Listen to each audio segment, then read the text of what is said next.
Vamos a saludar a un amigo de la casa, como siempre, el querido Patricio Chiusi, que ligó, entró ahí, se comió.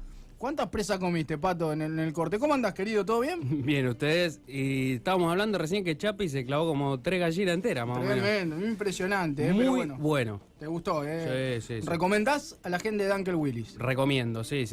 10. Impresionante. Bueno, Patín, vamos a estar hablando hoy de qué. Estamos en el rincón del libro, vamos a hablar por supuesto, de libros, pero ¿me contabas que por ahí lo podemos asociar con el fútbol?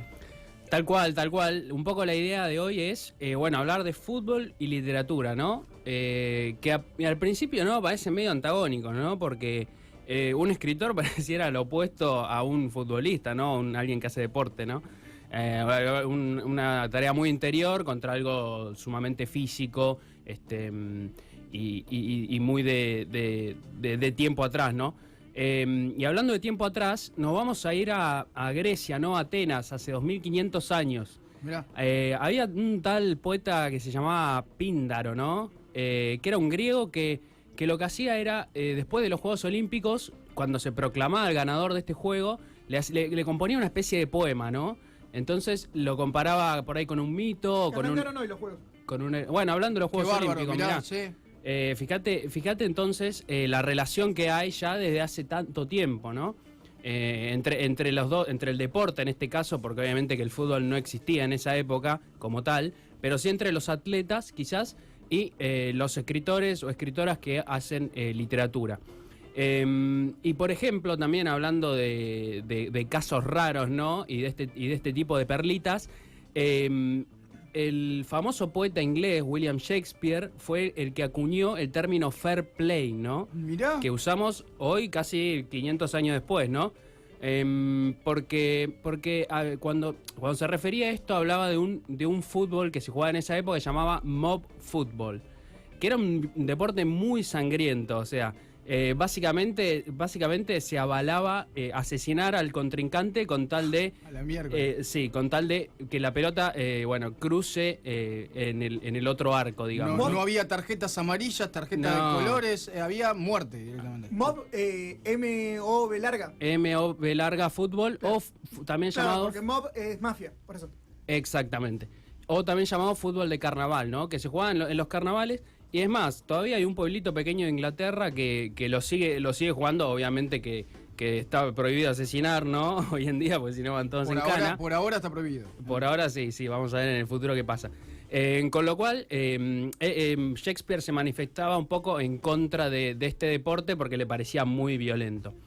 Con lo cual estamos viendo que la relación entre el deporte, y en este caso también el fútbol, y la literatura es añeja, no es algo nuevo. O sea, que arranca con Píndaro allá en Grecia, Exactamente. describiendo un poco en poemas los Juegos Olímpicos, Así es. prosigue con Shakespeare ahí, ¿no? Y hablando un poco de este fútbol sanguinario y bueno, poniendo el concepto de fair play. ¿Y después Exacto. cómo sigue? Porque, a ver, me imagino llegaremos a Fontana Rosa, ¿no? Para describir un poco, pero ¿cómo viene ese proceso de la literatura con el fútbol? Exactamente. Bueno, después ya el fútbol apareció como un deporte como el que conocemos ahora, ¿no? Más o menos hace 40, 50 años. Y quizás uno de los autores más emblemáticos a nivel mundial que llegaron a hablar de este deporte es Albert Camus, ¿no? Famoso, bueno, por el mito de Sísifo, por El extranjero. Y hizo un texto una vez en una conferencia que se hizo muy viral, ¿no? Que se llama Lo que yo le debo al fútbol, o Lo que le debo al fútbol, ¿no? Camus era un arquero bastante malo, ¿no? Pero un filósofo muy bueno. Entonces, la conclusión a la cual arribó es que todo lo que él se debía a sí mismo sobre la moral y sobre la ética se lo debía a este deporte, ¿no? Tremendo, mirá vos la declaración. Impresionante, sí. La verdad que es uno de los casos más conocidos, digamos, a nivel global, o de autores que son quizá de culto, ¿no? Que hacen filosofía, que hacen otra cosa, hablando sobre un deporte tan popular como el fútbol, ¿no? Mirá vos, me encanta. Camus entonces también metiendo ahí su tinta y escribiendo un poco en relación al fútbol. ¿Y qué más? Y mirá, y si nos venimos a Argentina, ¿no? Que bueno, obviamente es uno de los deportes más conocidos, más jugados, que más pasiones desatan, ¿no? Vamos a volver a esta vieja historia que hablamos alguna vez de Boedo contra Florida, ¿no? Allá tiempo atrás. Ahí va. Porque tenemos por un lado, por ejemplo, a Jorge Luis Borges, ¿no? Que decía que el fútbol era un deporte de bárbaros y que le parecía horripilante, ¿no? Bueno, obviamente que Borges no era una persona muy deportista, ¿no? Convengamos que era más bien casera, ¿no? Y por el otro lado, por la otra esquina, vamos a tener a los representantes del movimiento de Florida, no de esa época, pero sí posteriores, como por ejemplo a Osvaldo Soriano, ¿no? Famoso hincha de San Lorenzo de Almagro, ¿no? Muy representado por este club, que hizo grandes cuentos, sobre todo de fútbol, por ejemplo el de el penal más largo del mundo, ¿no?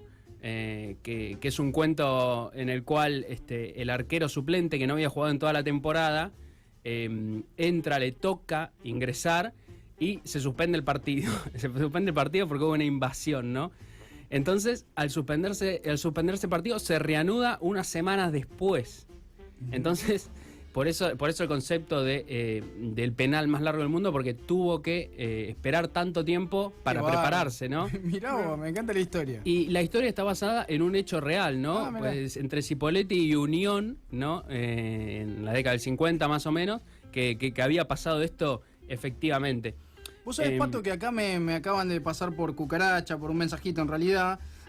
Preguntale a Pato de Galeano, porque Galeano también tiene una historia ahí con el fútbol. Sí, y Galeano sea probablemente de los autores actuales el que más ha escrito sobre la temática, probablemente, ¿no? Como todo uruguayo, bien fanático del deporte, ¿no? Y bien duro, ¿no? Bien férreo, ¿no? Al deporte. Y quizá el mejor libro, a mi opinión, obviamente, sobre este tema es El fútbol a sol y sombra, ¿no? Que son pequeños relatos muy breves, bien al estilo de Galeano, así con una ímpetu y bien altaneros, sobre la historia, distintas historias del deporte, ¿no? Habla de Maradona, habla de, bueno, cosas pasadas, ¿no? Como jugadores como Eusebio, Zico, todos esos jugadores que jugaron en otro fútbol, ¿no? Digamos. Sí. Pero es un libro muy lindo porque son historias muy breves, muy fáciles de leer y bueno, y obviamente al que le interese el deporte y al que no también se va a sentir muy representado. Hoy está Sacheri, Fontana Sacheri. Rosa, ¿no? Pero vos te quedás con ese, ¿no? Con el libro de Galeano, si tuvieses que elegir uno para recomendar a algún futbolero que está escuchando. Exactamente, yo me quedaría con ese sin duda. Después, bueno, quizás esto es quizás una especie de metáfora que utiliza Peter Handke, que es uno de los últimos premios Nobel, lo cual contradice, digamos, a esa gente que dice que el que escribe sobre fútbol no puede ser un buen escritor, ¿no? O algo así, como podría llegar a decir Borges, ¿no? Peter Handke es uno de los mejores autores del último tiempo, ¿no? Premio Nobel austríaco, y que hizo la gran novela El miedo del portero al penalti, ¿no? Digamos, por la traducción española. Sí. Que básicamente es una metáfora del miedo que tiene un arquero antes de que alguien patee un penal. Me encanta, la verdad, hoy la Barca Antigua auspicia, por supuesto, el Rincón del Libro. Vamos a hacer parte 2, ¿te parece? Parte 2 de fútbol y libros, porque nos va a quedar algunos pendientes. Seguro. Por supuesto, Fontana Rosa y Sacheri, entre otros, pero hay muchos. Inclusive te pongo un reto. Tráeme también futbolistas que hayan escrito. Pienso inmediatamente, a ver, el 9 de la selección, Valdano. Valdano es escritor, por ejemplo. Exactamente. Te pongo ese desafío, Patito, ¿te parece? Perfecto, listo. Quedamos impresionante. Así. Bueno, La Barca Antigua, recuerden que pueden ir de lunes a viernes de 10:30 a 15, de 15 a 18 horas, sábado de 10:30 a 13, libros antiguos, raros y agotados, ¿es así? ¿No? Es así. Y libro de fútbol también. Y libro de fútbol también, ahí en San Luis 2082. San Luis 2082.